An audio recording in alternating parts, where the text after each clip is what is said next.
Gaafa Afrikaatti qilleensi waraanaa ammas ol ka'aa jira. Gareen Tigraay keessatti callisni gara hasaasatti jijjiirameera. Akkasumas tarkaanfiin kaampii gara dirree waraanaatti hiriira. Tigraay rafaan jirtu, Eertiraan ija jaamsaan jirtu.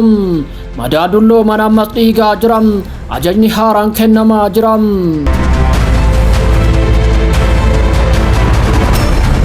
Lafti yeroo tokko nageenyaaf waadanitti galame amma ulfaatina seenaa fi gantummaa jalatti raafama.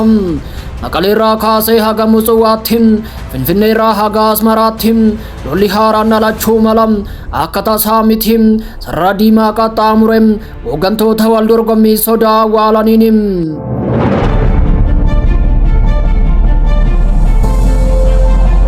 Akkuma abiddi waraana Gaazaa guututti boba'u, misaayilonni samii giddu galeessaa keessa yeroo bo'an biyya Awurooppaa takka akkas jette. Kana booda meeshaa waraanaa gara Israa'el fe'amu hin jiru.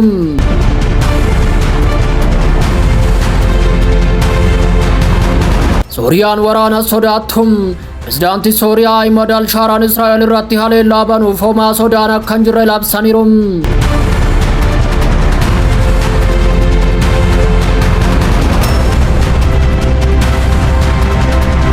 Tigraay keessatti callisni deebisanii ijaaruu gara qilleensa boottii fi komaandii poostitti jijjiirame. Pirezidaantiin bulchiinsa yeroo Leetanaal Jeneraal Taaddasaa Warradee caasaa ajaja waraanaa irra deebiin gurmeessuu eegalaniiru. Shireerraa kaasee haga adda giraatitti warri hidhatan hiriirfamaa jiru. Suura saatalaayitii neetworkii ijaarsa boolla konkolaattota waraanaa fi buufata haaraa lolaaf qophaa'ee agarsiisaa jiru. Waliigalteen Piriitooriyaa bara 2022 mallattaa'e yaadannoo ta'e. Yeroo ariifachiisaa biyyaalessaa hin baramne keessatti gaggeessitoonni amantii guutuun Itoophiyaa irraa jaarsummaa gara Maqaleetti deemanii ture. Finfinneerraa haga Tigraayitti meeshaa waraanaan osoo hin taane marii fi kadhannaa waraanaa hambisuu yaalamaa jira. Gamni abbootii amantii haasawa muummicha ministeeraa dhiyeenya kana paarlaamaatti godhame hordofee akka ta'e ni beekama. Walgayii paarlaamaa 46 irratti muummichi ifatti dubbate mootummaa federaalaa waraana hin barbaadu, nagaa misoomaa fi marii barbaada. Yaa ta'u malee sa'aatiin dhumaa jira. Amma socho'aa osoo waraanni socho'uuf hin dirqamin jedhee ture. Gama kaaniin Eertiraa waraana daangaa irratti sochoosuun meeshaa waraanaa fi rasaasa gara naannichaa ergaa jirti jedhame. Asmaraan yaalii Itoophiyaan galaana diimaa seenuuf gootu akka sarara diimatti ilaalaa jirti. Finfinneen immoo akka sarara jireenya diinagdee fi lubbuun jiraachuutti ilaalti. Amma sararri diimaan hundi qaxxaamuramu naannichi gara abiddaatti gulufaa jira. Suudaan waraana siivilii mataa isheetiin raafamte rifachuudhaan ilaalaa jirti. Keessummeessituun buufata waraanaa biyyoota dhiyaa Jibuutiin daldalli galaana diimaa addaan cituu danda'a jettee sodaa qabdi. Somaalilaandii fi Soomaaliyaan dorgommii mataa isaanii keessatti cufamanii waraana bakka bu'ummaa bal'aa ta'e keessatti nyaatamuu danda'u. Indaltoonni akka akeekkachiisanitti Eertiraa fi Itoophiyaan ifatti yoo waraana eegalan gaafni Afrikaa waraana madda milishaa baqattoota fi humnoota naannoo harkisuu danda'a. Waraanni Tigraay inni darbe namoota 600,000 ol ajjeese, miliyoonaan kan lakkaa'aman qe'ee isaanii irraa buqqisee ture. Dabalataanis beela gudeeddii awwaala jumlaa hammadaan isaa haaraa ta'e galmeessisus ammas marsaan isaa deebi'uun jalqabuuf sodaachisaa jira. Sirni fayyaa ammallee caccabee jira. Magaalonni baadiyyaa ammallee diigamanii jiru. Namoonni lubbuun hafan ammallee haqa eeggachaa jiru. Waraanni kun yoo irra deebi'ee jalqabe wanti hamaan mudachuu danda'a. Gaggeessitoonni amantii gaaddidduu taankii keessa tarkaanfachaa jiru. Jeneraalonni Maqalee tarkaanfii nama sodaachisu fudhachuu itti fufaniiru. Waraanni Eertiraa naannoo baadimmeetti hidda gadi fageeffachuun rukutuuf qophaa'eera. Humni waraana Itoophiyaa gara kaabaatti dhangala'uun diinota dubbii barbaadaniif gatii harka isaanii kennuuf qophaa'eera. Namoonni nagaa haadholiin ijoollee fi jaarsoliin harka raafameen ammas baqachaa jiru. Itoophiyaan karaa qaxxaamuraa seena qabeessa ta'e irra dhaabbattee jirti. Marii fi diippiloomaasiin hiriira waraanaa ni dhaabamu. Diinonni durii waadan cabeef wal dorgommii waraanaa naannicha gara dhukkubaatti deebisuu danda'a. Muummichi ministeeraa nuti waraana hin barbaannu jedhaniiru. Garuu kuni qofti gahaa miti. Gareen Dabratsiyoon kan Eertiraan deeggaramu sabboonummaa ofiin of bulchuu guutuu gaafate. Mootummaan federaalaa marii yoo fashalaa'e waraanaan deebi'ee akka seenu doorsisaa jira. Eertiraan wayyaaneef deeggarsa waraanaa dhiyeessuun ispoonsara meeshaa waraanaa ta'uun itti fufte. Abbootiin amantaa riqicha isa dhumaa nagaa fi badiisa gidduu dhaabbatanii jiru. Tigraay Eertiraa waliin qindoomuun ibiddaan taphachaa jirti. Kun kana booda lola Tigraay qofa miti. Yeroon kun yeroo herreega Afrikaa ta'eera. Dippiloomaasiin dhukaasa qawwee caalaa ni dubbatamu. Siyaasa caalaa kadhannaa furmaata fidinna. Yeroon kan deebisu ta'a.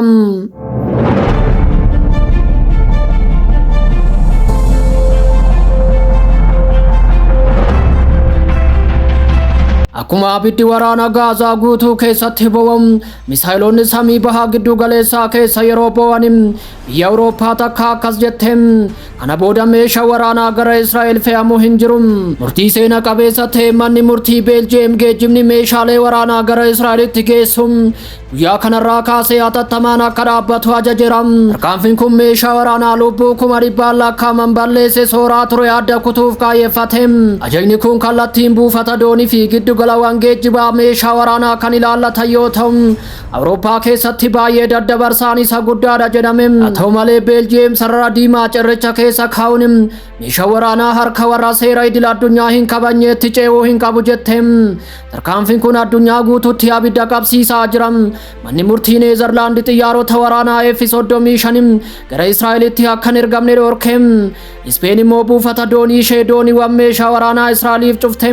Akkasumas paarlaamaan ishee uggura meeshaa waraanaa guutuu Israa'el irratti raggaasise. Oomirraa haga'oo to'aatti hayyamni alergii haaraan dhorkameera.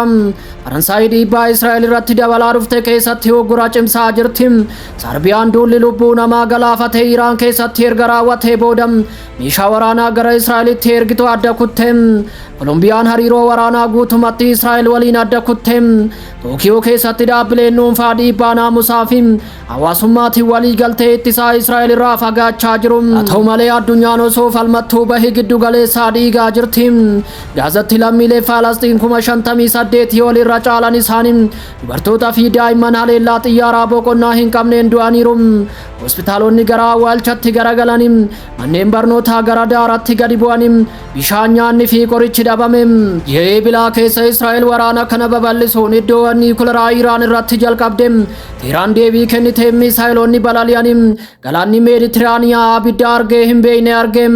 Naannoon kun waggoota 10 darban keessatti yeroo kamiyyuu caalaa waraana hunda galeessa ta'etti dheerateera.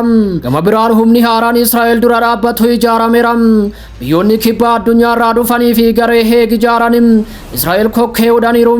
Biyyoonni akka Afrikaa kibbaa Chiilii, Senegaal, Maaleeshiyaa, Kolombiyaa fi Ispeen dabalatee gamtaa naamusa ergamni isaa meeshaa waraanaa naannoo Israa'el akka hin seenne dhaabu meeshaa waraanaa dhorku buufata doonii cufuuf Israa'el mana murtiitti dhiyeessuu raggaasisaniiru.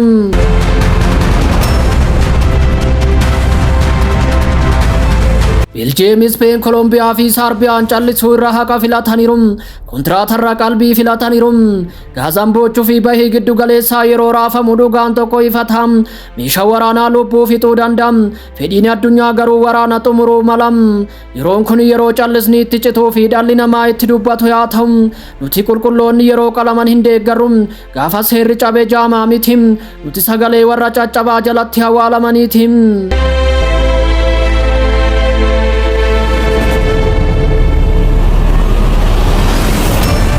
Sooriyaan waraana sodaattu. Pirezidaantiin Sooriyaa Ahmad al-Shaaraan Israa'el irratti haleellaa banuuf homaa sodaan akka hin jirre labsaniiru. Haleellaa qilleensaa Israa'el lubbuu namaa galaafate kan onnee Damaaskoo barbadeesse hordofuun pirezidaantiin Sooriyaa Ahmad al-Shaaraan akeekkachiisa cimaa fi miira namaa kakaasuu Israa'eliif kennaniin. Sooriyaan waraana kana akka sodaanne labsuun wallabdeen bahaa giddu galeessaa keessatti uumame sadarkaa murteessarra ga'uu ibsaniin. Haasawaa adoolessa 17 guyyaa kaleessaa televezyiiniin kennaniin pirezidaantiin Sooriyaa haleellaa Israa'el dhiyeenya kana raawwatte haleellaa kallattiin abbaa biyyummaa Sooriyaa irratti raawwatame jechuun balaaleffataniiru. Keessumaa ministeera ittisaa fi naannolee naannoo masaraa pirezidaantii irratti xiyyeeffatan cimsanii qeeqaniiru. Haleellaa adoolessa 16 magaalaa guddoo biyyattii irratti lubbuu namaa galaafate kanaan yoo xiqqaate namoonni 600 ol ajjeefamuun hedduun isaanii madaa'aniiru. Haleellaan Israa'el kan erga sirni duraanii kufeerraa jalqabee addan cinne tasgabbii keenya irratti xiyyeeffatee fi wallabdee facaasaa ture. Ammas lafa keenya qulqulluu gara tiyaatira jeequmsa dhuma hin qabneetti jijjiiruu barbaada. Haa ta'u malee nuti dura dhaabbanna jechuun labseera. Akkasumas nuti waraana hin sodaannu jechuun akeekkachiisa cimaa Israa'eliif erge.